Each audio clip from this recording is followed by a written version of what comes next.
Hi, everyone. Continuing with the Beatles project, and at the moment, Sgt. Pepper's album. Actually, we're getting kind of near the end of this album, aren't we? Today, it's Lovely Rita, and Vlad and I were just talking as we were walking into the studio together about how this is actually the second, we could say, tax song that the Beatles have put out. There was Tax Man, and now we can call it a tax song because tax woman. Anyway, collecting your money, right? So taking it from you for fines, whatever. I think it fits. So it's kind of a fun little thing to notice. I can hardly wait to dive in. So let's listen to my first listen, and then I will read, and we'll have some fun. The official genre classification for this song is pop rock and music hall. And, well, it's kind of fitting, isn't it? Lovely Rita was occasioned by me reading that in America, they call traffic wardens meter maids, stated Paul in his book Many Years From Now. He continues, I thought, God, that's so American. Also, to me, maid had sexual connotations, like a French maid or a milkmaid. There's something good about maid, and meter made it a bit more official, like the meter in a cab. The meter is running. Meter maid. Hearing that amused me. I can just hear the process developing in his mind as he's thinking these things through.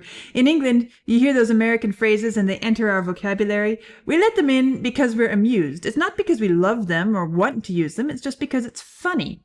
Rita was the only name I could think of that would rhyme with it, so I started on that. Rita, meter maid, Lovely Rita, and I just fantasized on the idea. As much as meter maid, perhaps, I don't even know really. I mean, I never heard this expression in my life until this song. Maybe it has to do with the era I'm living in, but if meter maid is an American phrase, it has to be a Brit who comes up with Rita as rhyme, right? Because we Americans, we don't say meter. We say meter. And we're heavy on the R. Meter maid. Rita? That has to be a British, an English, or somebody. You could, maybe if they were Australian, they might come up with it too. Paul's memories concerning the inspiration of Lovely Rita either get clearer and with increased detail, or muddied with the passing of time, in his 2021 book, The Lyrics. Nobody liked parking attendants or meter maids as they were known in that benighted era. So to write a song about being in love with a meter maid, something nobody else liked, was amusing in itself. There was one particular meter maid in Portland Place on whom I based Rita. She was slightly military looking. I know it's a terrible thing to say, but those meter maids were never good looking. Oh, wow. You never heard anyone say, God, that's one stunning parking attendant. In any case, I caught a glimpse of Rita opposite the Chinese embassy in Portland Place. She was filling in a ticket in her little white book. The cap, the bag across her shoulder, it's sheer observation, like painting in plein air. I've said it before, and I'll say it again. The secret to successful songwriting is the ability to paint a picture.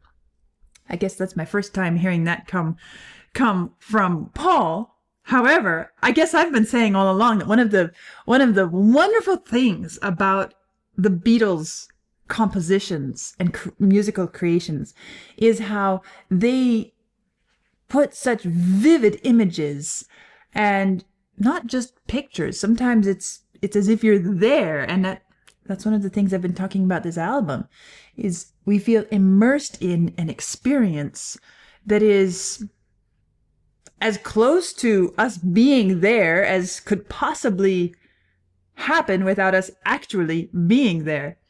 So I guess he knows the secret. Although not named Rita, the woman Paul was referring to was Meta Davies. Meta? That could work. Who was the first female ticket officer working in the St. John's Wood area where Paul lived. It was in the spring of 1967 that I had ticketed Paul's car, Meta related. He was on a meter showing excess, so I gave him a 10-shilling ticket. I'd just put it on the windscreen when Paul came along and took it off. He looked at it and read my signature, which was in full, because there was another M. Davies on the same unit. As he was walking away, he turned to me and said, "Oh, is your name really Meta?" I told him that it was. We chatted for a few minutes, and he said, That would be a good name for a song. Would you mind if I use it?" And that was that. Off he went. Then, a few months later, I heard Lovely Rita on the radio. So they actually tracked down this woman who seems to have inspired his song.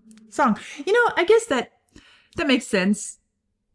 When you, going back to this idea that this is the second taxation song, this album is built on real life experiences. These little glimpses of ordinary everyday life, even Within You Without You, was so it came springing out from the real experience and exploration of Eastern philosophy and thought. So here we have just another. Well, let's see. There was the poster on the wall for Being for the Benefit of Mr. Kite. Now we have a parking ticket for Lovely Rita. And we have the newspaper article for She's Leaving Home. All these little funny little pieces of paper. A poster, a newspaper article, a parking ticket. I just realized that. This is fun. Okay, well, I guess the next thing to do is sit down and listen, and let's explore it and enjoy it. Oh, and one more little detail before we listen. This is another set of Paul's recollections about the humor in the song, which I think is really important. Paul personally evaluated Lovely Rita 5.5 decades later, in his book, The Lyrics. One of the complicating factors in this picture is just how taken the speaker is with Rita. You might recall that her suitor got the bill, but Rita paid it. It would have been considered ungentlemanly in that era to allow her to do that. Set against that is the idea that the speaker seems slightly miffed by the fact that he and Rita ended up on the sofa with a sister or two. The line suggests that he might quite like to have been alone with her rather than to have the sister or two as third and fourth wheels. Of course, another implication is the possibility of making it, not only with Rita, but with the sister or two in tow. I've already had fun with that idea in the line, "When it gets dark, I tow your heart away." At the end, I can't quite suppress my weakness for naughtiness. Isn't that the truth? I mean, we find naughty elements in so many of the Beatles songs, and this one, I mean, if we're listening all the way to the end, it does get pretty naughty, doesn't it? In the phrase, "give us a wink," for example, a wink may conjure up an idea like a nod and a wink, but it's also a euphemism, I admit. The BBC wouldn't ban a song like this because they couldn't say for sure what you meant when you said, "give us a wink and make me think of you." And it amuses me to think that the BBC, that bastion of respectability, was also in Portland Place, not too far from the Chinese embassy where I first saw Rita in the flesh. Isn't that great? And he's talking us through his love for fun and naughtiness and playing with words, which we catch in here, but it's so nice to hear from his own pen, so to speak, his own mouth. Brightness of his voice there. It's and actually some of you have written to me saying, "Why aren't you talking more about Paul's voice?" Because he's showing so much variety in his vocal sound from song to song. And I guess there were a couple songs that I avoided talking about it because I had read prior that, well, let's just say, let's take When I'm 64. It turns out that they wrote that and they played it at a lower pitch and then sped it up, raised the pitch to intentionally give him a younger sounding voice. So maybe I should have mentioned that, because it is part of the whole sonic creation, but I didn't because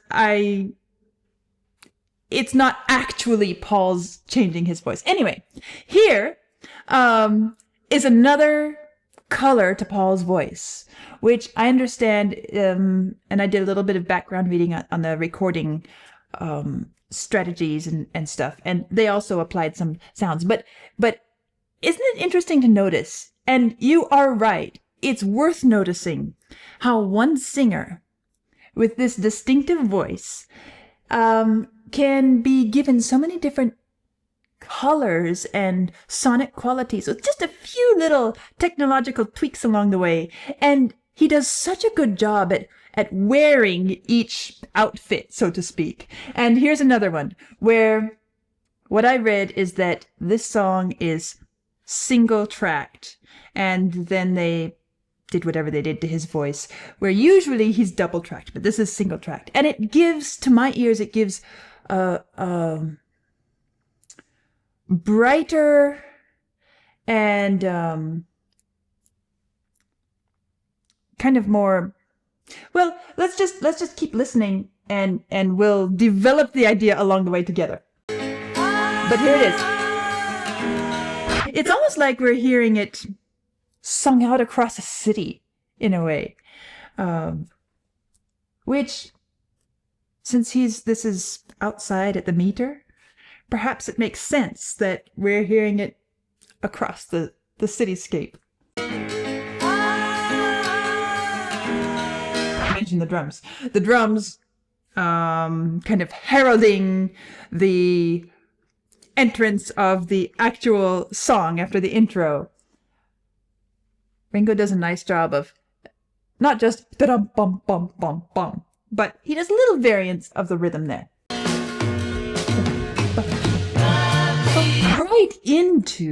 Right into the bass. And I feel like the drums and the particular sound of the drums that he's chosen make this transition to the bass so smooth. It's almost as if you can't quite be sure where the drums end and the bass begins in this section. Now, I know I'm stopping so much, but there's so much to talk about, every little detail. And I found some really interesting things. I find some really interesting things in this song to my ears. One of which is this bass pattern that starts. By the way, it's been a while since we heard such a rocky song on this album, hasn't it been? What have we had? Being for the Benefit of Mr. Kite. We just finished with When I'm 64. Before that, we had Within You, Without You. We had She's Leaving Home. We had all of these. I'm not listing them necessarily in order, but these are what have been in our ears. None of which really make us think, oh, that's a rock song. Here, this one gets us a little bit back more towards the rock feel of drums, bass, so on and so forth. Now, in spite of that, I find it semi-amusing to notice the pattern in the bass here, which is kind of a classical era. And I'm speaking classical not as an umbrella term, but Mozart, Beethoven, the classical era of classical music. There's a pattern which developed for accompanying chords, and it actually has a name, Alberti bass. Alberti bass. And if we just take this, in fact, I'm going to grab this here for a moment. And if we take this pattern that we've got here, it's almost textbook. I'll show you the little tweak. But on the bass, go down here where we have a bassy sound. Do you notice what I did that's different? I just played the classic Alberti pattern. You take a chord, 3 notes of the chord. You play bottom, top, middle, top, bottom, top, middle, top. Put it up here. And you can imagine, you can think of any number of Mozart sonatas, piano pieces, and all of that you hear that sort of pattern underneath. Now, here with the bass, We don't quite have bottom, top, middle, top. We have bottom, middle, bottom, top. But it's so close to the classic Alberti pattern that when I first heard it, my ears instantly caught the familiarity of it. And still, just now, as I'm listening, again, I think, oh, that bass is playing that. And it's a funny mix for my ears because this is such a rocky piece of music. And then this Alberti pattern in the middle of it. Anyway, it's kind of fun. And so once more, this introduction from the Ringo drums into the bass, which happens to pick some pitches that make the transition seamless between drums and bass. And then we get into this Alberti pattern. Dum bum bum bum bum bum bum bum. I love the open feeling that this D flat chord brings here. And actually, I think we might look at the chords a little bit. But we're in the key of E flat primarily. So we have E flat, A flat, and B flat as the flats in our scale, right? And the seventh is a D. But here, as we're just getting established in the key and starting to move into the piece, suddenly we have this D flat thrown in, which gives us a feeling of kind of shifting to an open chord where it's almost like we could be moving to another key. We don't actually move to another key, but there's this hint of kind of opening towards another key. Lovely Rita, meter maid, and look at me with my American accent. I can't even seem to say mita maid. Notice. So, I tried to talk you through that a little bit. We are coming through all these chords. We have the B flat. We're starting on the 5 of E, which makes sense. We're starting on the dominant, moving towards, okay, then the 4, then the 1. Here's our first hint of the 1 chord, but we don't know for sure that it's the 1 chord yet. Then we go back to 5, 5, 4, 1. We start to feel like, okay, that's 1.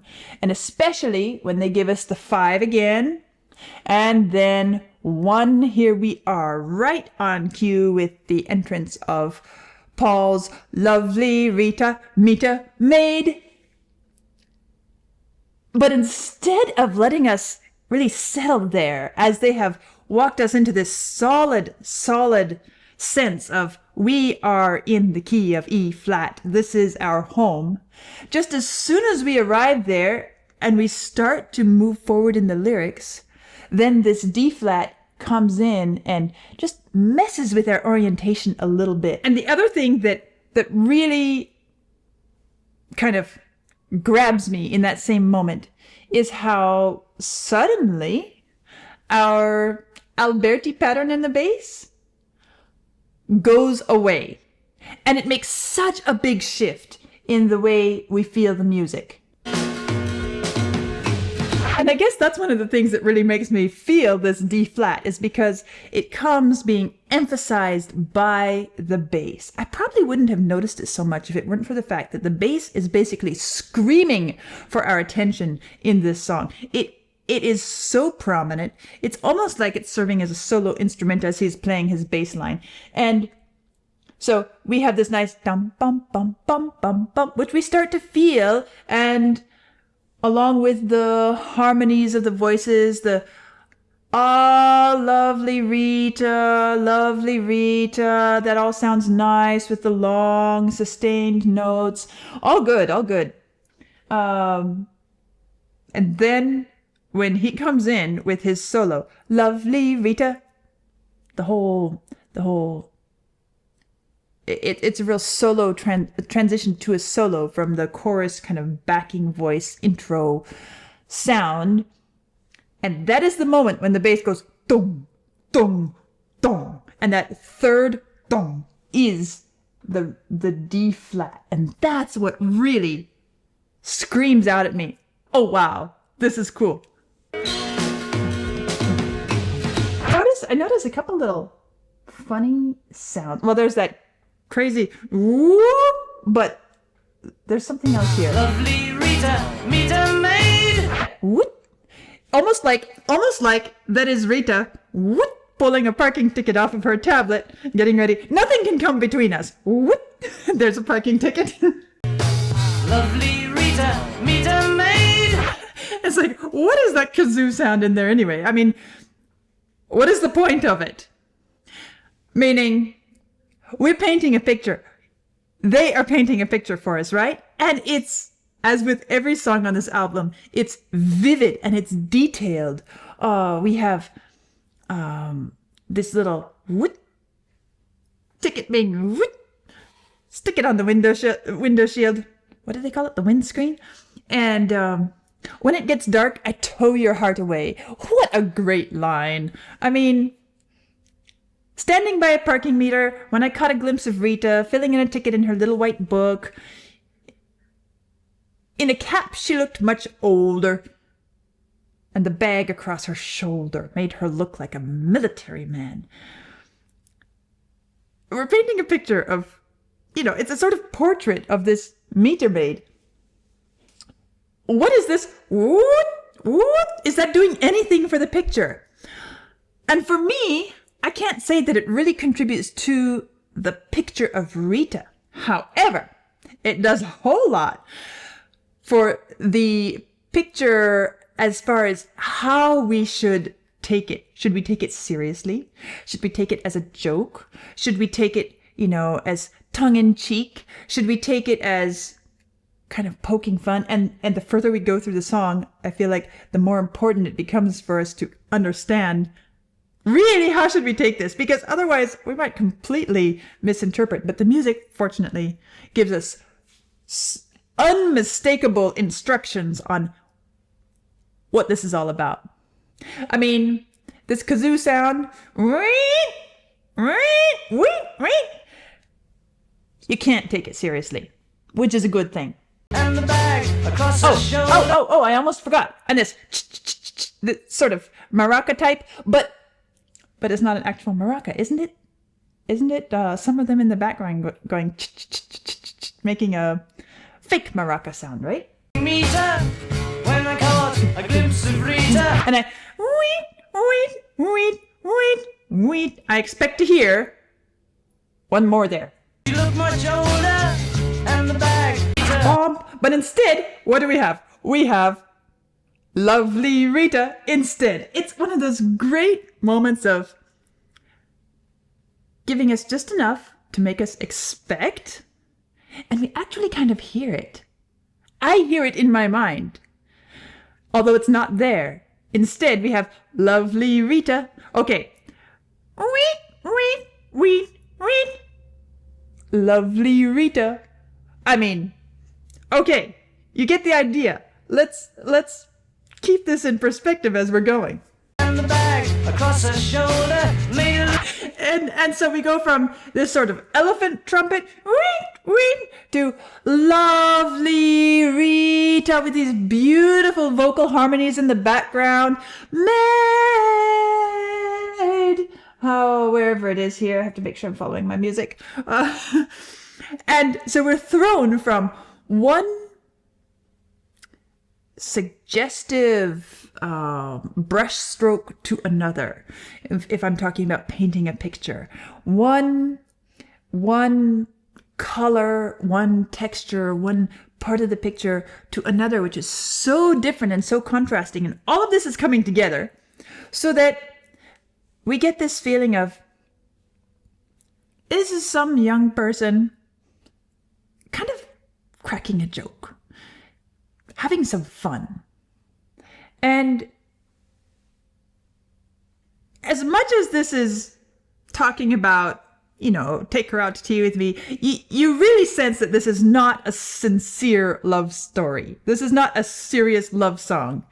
And for the Beatles, who have been so focused on all the different facets of expressing love and attraction, whether it's juvenile or more serious, and then of course the conflicts that come with it, or even frustrated attraction, as in the Norwegian Wood song where we lit a fire at the end. Anyway, so here we have kind of this topic, but it's clearly not about being in love. And the music makes it very clear that that is not the case. This is more, I think of some young people kind of hanging around on a street corner, kind of cracking jokes and poking fun, trying to impress each other with their wittiness and their humor. And they're friends, of course. So sometimes they all contribute to a joke. Sometimes they just laugh at one person's joke or another. And somehow this Rita fits right into that scenario for me. Still the bass, yeah. And then you have this as if it's so beautiful, and then suddenly it's interrupted with the drums. Here comes the piano. Bum, diddy, bum. Such a social piano. Lucky it's short. Whoever played that piano part, it'd be easy to mess that one up. It's really a bit of gymnastics there. And I don't know. Maybe that was George Martin? If it was George Martin, I wonder if maybe he played it at half tempo and then sped it up. Anyway, just a little question. Doesn't matter, really. It comes out perfectly for the song. It has this sort of, lively barroom piano feel. Again, this idea of this is a social interaction song. Not socially interacting with Rita. Socially hanging out with your friends and being goofy and funny and telling stories together. Almost like, with Taxman. They were really upset about the fact that so much of their money was going to pay taxes. This sounds kind of like a sort of mockery, poking fun, because, man, she gave me a parking ticket, and there is not a word of complaint about the parking ticket. It's almost like, instead of complaining about the parking ticket or whatever, no, all the hard feelings just come bubbling out in this taking aim at Rita and doing it in a very harmless manner. Isn't it harmless and sweet in a way? It's all about taking her out to tea, but it paints such a picture of he's not pleased about his parking ticket. Rita! After all those wonderful and then you just have that crazy drum fill, and then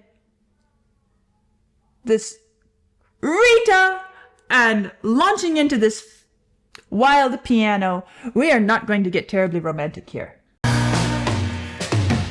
Rita! Another fun little sound effect there. Don't we hear that? A little bit of champagne pop there. Took her out and tried to win her. This idea. Rita just wrote your parking ticket. She's making you pay some money, a fine to the city. You take her out to dinner. She pays the bill, which makes you look incredibly ungentlemanly. But this idea of the transaction, the money coming from whose pocket? The parking ticket comes, well, it didn't really say that in the song that he got a parking ticket, but still, the idea is you got a parking ticket. And so she's taking money out of your pocket by giving you a parking ticket. But she won't let you take money out of your pocket when you want to give her a nice dinner. She seems to best you every turn, doesn't she? For dinner, told her I would really like to see her again. Yeah, and that quote at the beginning talking about those lines, sitting at home on the sofa with a sister or two. Nearly made it. Well, you can decide where you're going with that one. Sitting on the sofa with a sister or two. A sister or two. Somehow when he sings it, doesn't it almost sound more than just again, this sort of double entendres. A sister or two. A sister.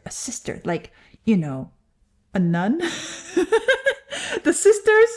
I don't know why, but when he sings it, I immediately start thinking, especially that nearly made it, it's almost like the sisters are overseeing your activities and you just can't get away with it. Over dinner, told her I would really like I just love this line. Lovely Rita. I almost said lovely meter. Lovely Rita, meter maid. It just has this wonderful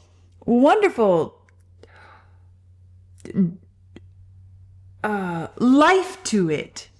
It's bouncy. It's buoyant. I would say it's buoyant. And it launches us. Lovely Rita, meter maid. Launches us up to the peak. And then we just come tumbling down. Where would I be? I want to go back before I get to the end of the song, because there was a passage which I was entertained by other things, and I forgot to say out loud what I was talking about. This idea of well, I've talked about this D flat coming in that little line, which is beautiful to my ears. But there's another passage which has an interesting little sequence, incredibly simple, but you don't very often find it in a piece of music so clear and straightforward. So let's go to the piano again. So remember I was talking about we're in the key of E flat, and we're kind of staying in the key of E flat most of the song.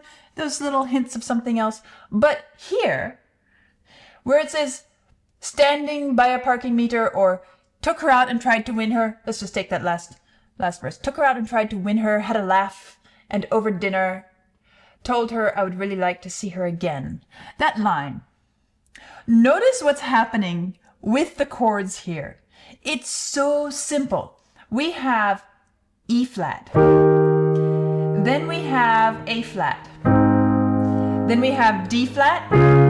Then we have G flat. And then of course we go to E flat, B flat, E flat. And then it repeats the same pattern. What is it about that interests me? If any of you have ever studied the tiniest bit of harmony, one of the first things that comes up in harmonic structure and design is the idea of the circle of fifths, or the cycle of fifths. And usually we use that to help ourselves work within keys or to transpose from one key to another. This isn't exactly transposing, because we're never really moving into another key, but we are simply playing these chords in the cycle of fifths. We start at E flat. We go down a fifth. Now we're on A flat. And if I just keep going the same direction, down a fifth, D flat. Down a fifth, G flat. By that point, we are playing a chord that is quite far out from E flat major. Takes a good bit of modification of the notes. I mean, it really doesn't belong to that key. And we've gotten there just by leaping down, down, down. It doesn't sound weird. It doesn't sound strange. It doesn't sound like we're doing anything unusual. But at the same time, it kind of disorients us a little bit. And so then it helps us to then repeat here. The E flat and the B flat, we kind of are taken back home to E flat, B flat, and we feel the cadence taking us to E flat. But we don't actually stop there. We go through the whole cycle again. So our arrival, E flat, B flat, and then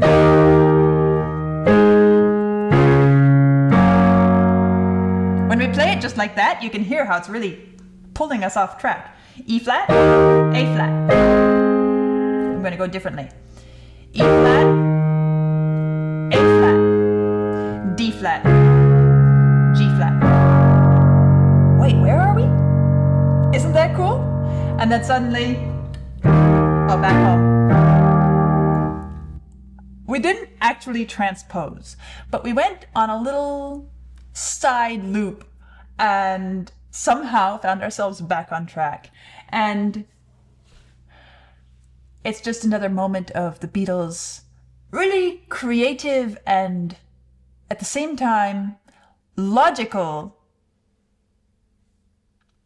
playing around with the chords and harmonies in unexpected ways. You can be logical and unexpected at the same time. There's another moment. So now that we've listened to that in the bare bones chord sequence, listen to that passage once more and notice how it really takes us on that loop detour. And in the context of the song, it happens in such a way that it really doesn't feel so jarring as when I played it there, but it exists.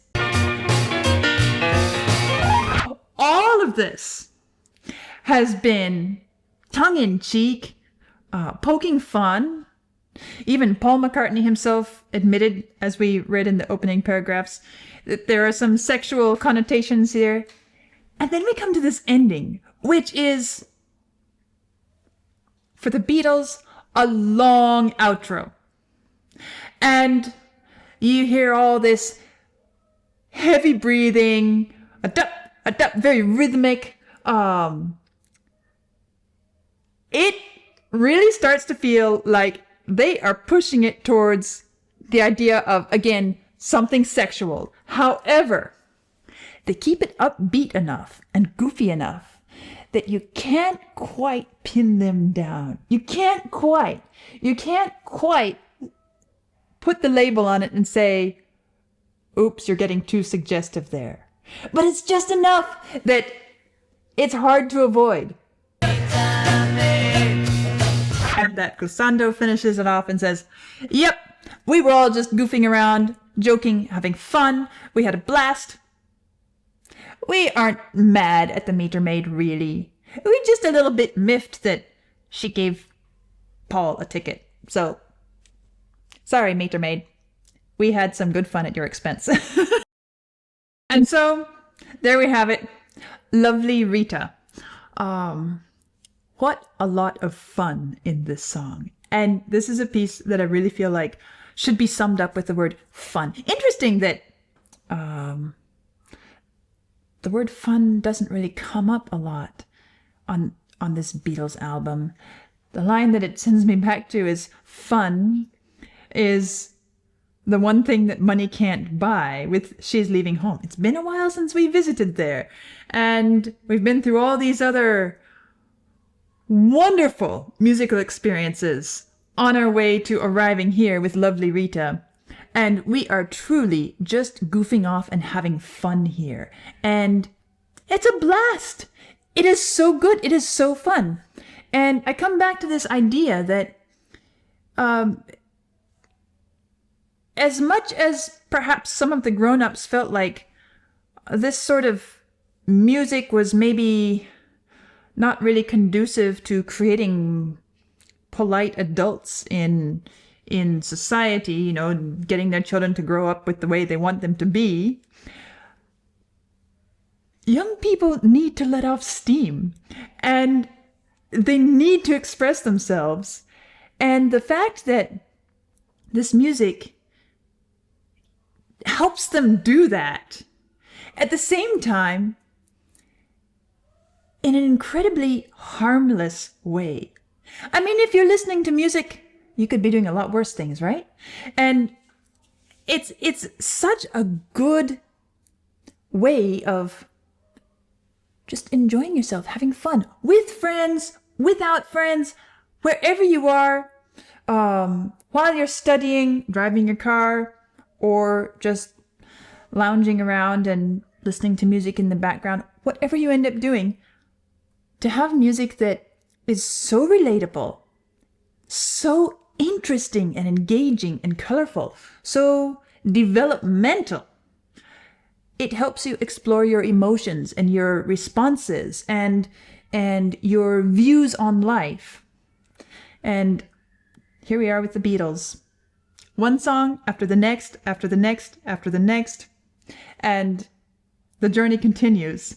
So really a great listen, a great piece of music, and it fits perfectly in this moment in the album after having been through Being for the Benefit of Mr. Kite, the wild circus piece, and then Within You, Without You, the very contemplative, inward-focused, serious self-examination, looking at our ways of relating to the world, and then to the jaunty, adorable When I'm 64, where we start looking down the road to near the end of our lives as we're at near the beginning of our lives. And now let's just sit back and have some good fun. And this is where we are. So continuing on soon with the next song on the album as we move towards wrapping it up, and I'll see you soon.